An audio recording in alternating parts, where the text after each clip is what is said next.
up, Alex? So, this is back to another episode of Boards and Bottles. We are. This is that wonderful show where we pair exceptional board games with amazing drinks. Yes, So it is. lovely. So if this is the first time finding us, or first time watching this video this year, 2024, make sure you go online, see some of our videos, like, subscribe, and we'd love to hear your comments. Absolutely. So, what do we do? It's a new year, a new us. It is. It is. I thought let's talk about a game that we've recently played. I know it's probably on a lot of your lists of games to try. We had the pleasure of trying this one, and we're gonna do a little similar to the double fisting that we did. Oh, I like that. Yeah. You should probably specify what double fisting means. Double fisting. So usually, with our usual format, we're going to bring out two games, and then we each have a pairing, and then we rank them on this list, which has gotten pretty long. So what we're going to do with double fisting is we have one game, and we each bring a drink to pair with the game, and then we'll talk about it a little bit at the end and rate and rank maybe. Sounds great. So what game did you bring for game night tonight? So the game I brought tonight it's a little bit of a beast, but stay along for the ride. It is called Stationfall. Whoa. Yeah, I don't know if you can see that, but there is a monkey like escaping this giant space station.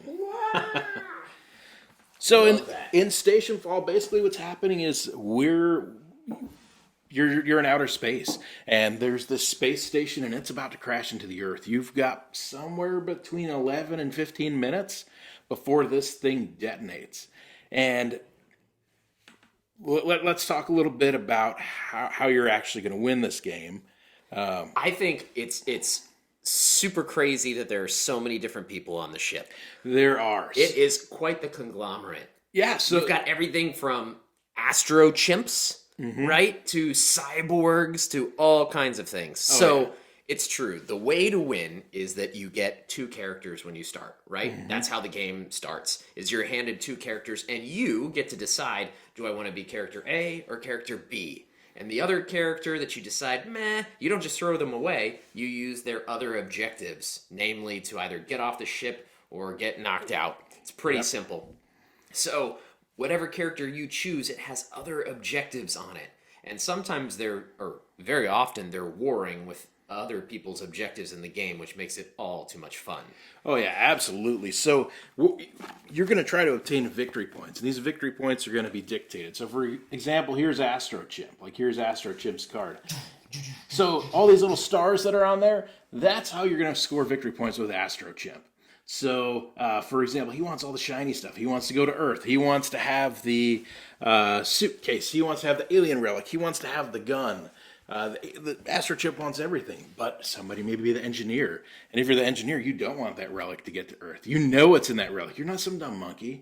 You know that thing should not be there. There's also Project X running around. There's a lot of crazy stuff. But let's talk a little bit about how the turn works. I want to show you guys the board real quick.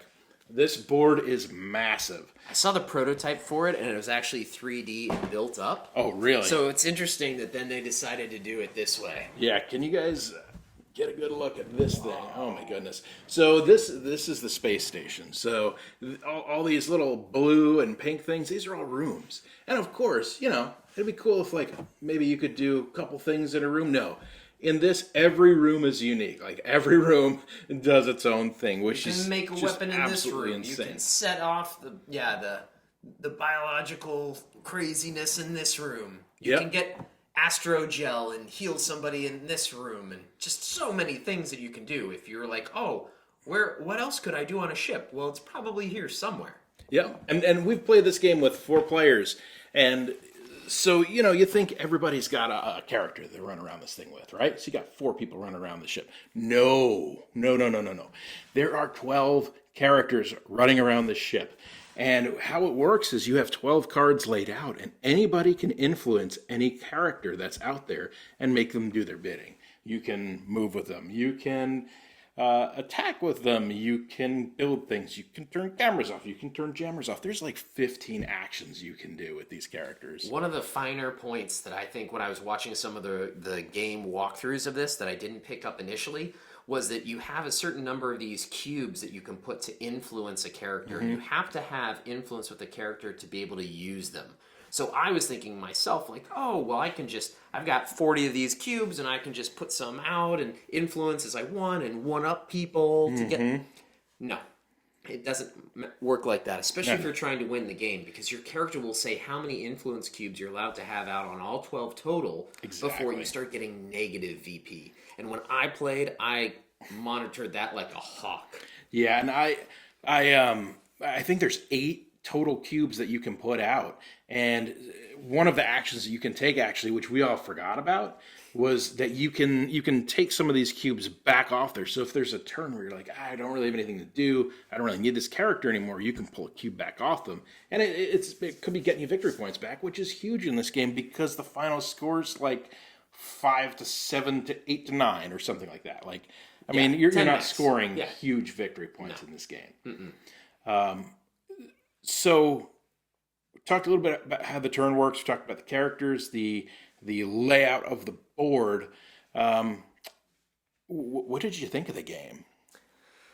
Oh, here we go. Well, I think it's super creative. I love the fact that I can play multiple people, because usually when you get a character and it's kind of that, asymmetrical play, you're like, oh, I wish I could have that character. Well, now you can live all those lives. Exactly. And if somebody moves somebody, you can frustrate them by moving them right back. Or if they pick an item up, like you had somebody who picks an item up, the very next turn, I drop the item. Yep. Because it wasn't something I wanted to do. Yeah. So it's fun, and I love the game for that. Yes. For that piece. Yeah, and there is a but. Oh, yeah. I sense there's a but. A few, but go ahead. Yeah, I think it's really cool in that everybody's role is hidden to a point. You can reveal whenever you want. It's up to you when that opportunity is. I don't think there's a right or wrong answer to when you do it necessarily. For example, in one of the games, you didn't reveal the entire game. So it's kind of leaving everybody guessing as to what he's doing. Sometimes when you reveal, you get a really cool ability. I was the security guy once, and as soon as I reveal, prior to revealing, the security guy can't shoot humans. He can't kill people. He doesn't want to be bad. He doesn't want to be evil. It's called Peacekeeper. But as soon as you reveal, he loses Peacekeeper, and he can shoot whoever he wants. So he scores victory points by getting people down, and if they have a bludgeon weapon on them, he scores even more points. So basically, he throws them a wrench, and he says, oh, look, they have a wrench, and he shoots them. Amazing. There's stuff like that. It's so cool. Typical machine of the future. Definitely. But you don't know who the other people are, so you're constantly trying to do something, and somebody else is constantly resetting it. So the alien keeps picking up that artifact, or the Astro Chimp keeps picking up the alien artifact and trying to get off on an escape pod, and the engineer keeps shooting the Astro Chimp and saying, no, drop that. You have to be able to embrace chaos in this game. Oh, yeah. Some people like a game that is very well planned, thought out, as far as the structure of it, how to build your engine. With this, it's, you have to watch what everybody else is doing. You can't run away from the table and come back to it. Right. You really need to be present in the moment on the game, which is nice, but it can be frustrating. Right? Definitely. Especially if you're having trouble with letting it roll and letting it ride in the game. Yes. Yeah, this is a very, very ambitious game. I'll show you guys just so you get an idea of what we're talking about. So there is not one, not two, but 3 rule books, and they actually give a second rule book because they know that you guys are going to have your noses in these books the whole time. The Stationfall is very, very keyword and termed. There's a very straight formula to achieving anything you want to do. It's step by step in how you're going to do things. So I'm sure after repeated plays and once you get this down, it's going to be wonderful. But this is a hard game to bring to a game night and teach at game night and then be able to run it. To me, this is more of a let's prearrange a game of this. Everybody watch video, read some rules, maybe have a play under your belt, and maybe we meet at a convention and we have some chaos for a couple hours. That to me is where this game would shine. I like it in that respect. I would gladly play it again.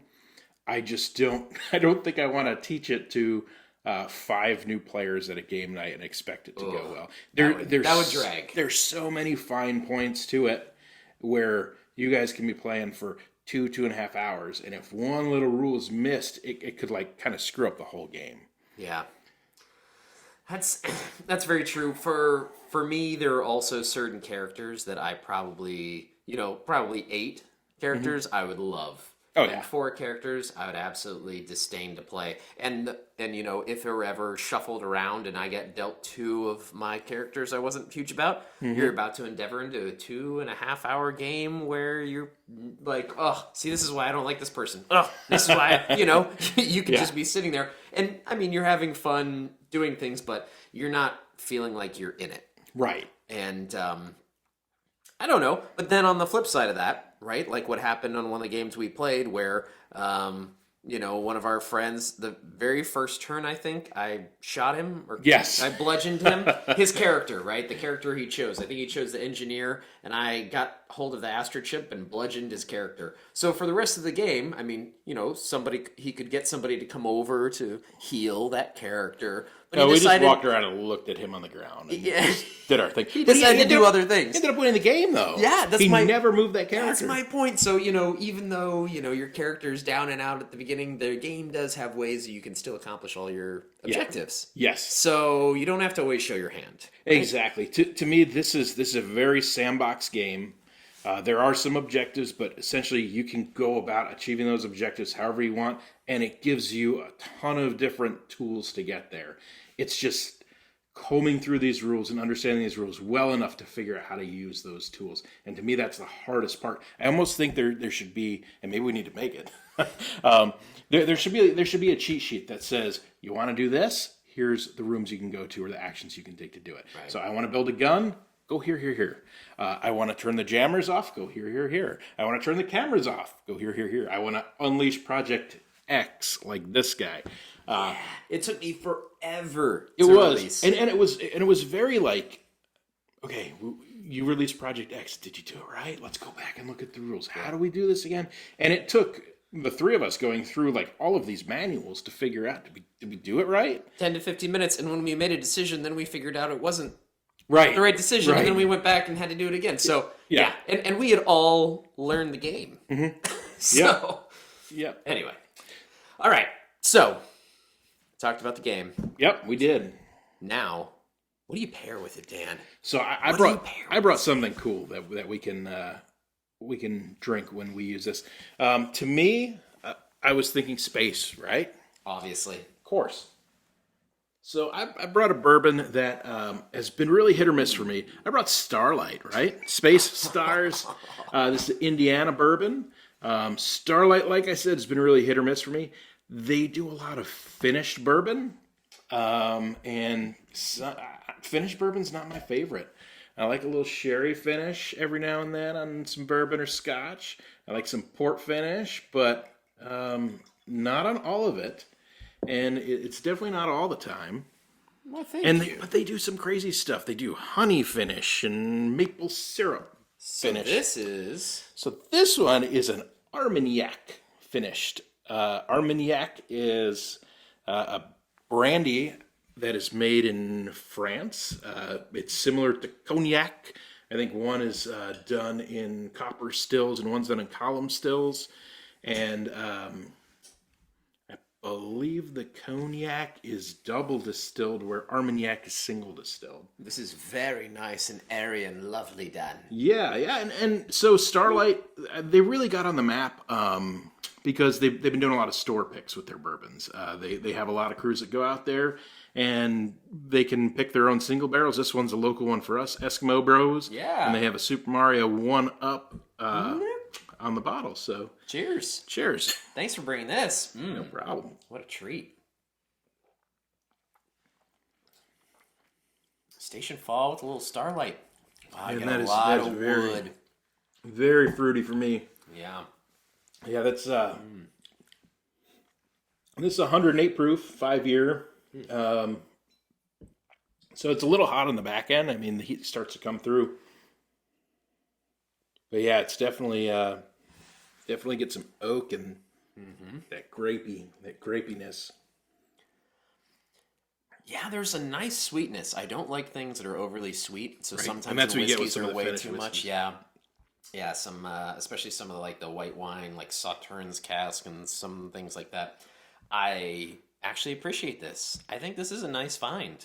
It is, and some of my other favorites from Starlight. You can find their double oaked. It's really good, really solid. But yeah, give them a try. Well, I like this. So it sounds like we're going to be drinking a little Starlight, but I went a little bit of a different direction because there was something in the game that caught my attention, and it was the artifact. Oh, okay. So I was thinking, this artifact, when I did the math, I kind of went back through some of the characters, okay? The Astro Chip wanted to get it back to Earth really bad because the Astro Chip was going back to Earth. Right. I want to have it for myself, this artifact. Security, like you said, the robot wanted to keep it on board because guess what? The robot stayed on board. Right. Daredevil wanted it, but he wanted it for himself to get off the ship. Again, his objective, to get off the ship. Engineer wanted to stay on board. Mm-hmm. Where does he stay? On board. Down with the ship, yeah. Down with the ship. I went back through all these characters. The Doctor wanted it. He's staying, like, going back to Earth. The Counselor wants to get it back to Earth, specifically. Right. You know, all this stuff. So I went, everything about this artifact, from what I was looking at, said the artifact needs to go with the person. Sure. Everybody wants it. Well, what does everybody want? In the future, Dan, I have no idea where he's going with this. everybody wants what's in a black bag. Can you imagine Stationfall, and you're like, the artifact, and then you open it up and you're like, what is the artifact? No one's allowed to know, The shape of that bag, I have a guess. Oh, there's a little bit. No one's allowed to know what the artifact is, right? Because the artifact is little- whatever you make it. It looks like Middle Earth to me. Like the Eye of Sauron. Oh. Here it is. Oh my goodness. The Highland Park Fire Edition. Now, how cool is this for an artifact, right? Could you imagine in the future? Out it comes. And it looks like a bottle like this. Ooh. That's amazing. I love this. Yeah, it's one of only 28,000 bottles made. So, it is already an artifact and a treat in my mind. Definitely. And unfortunately, the bottle is getting a wee bit empty. But it's time to break it out because Stationfall and a 15-year-old Fire Edition Highland Park. That's a Highland Scotch.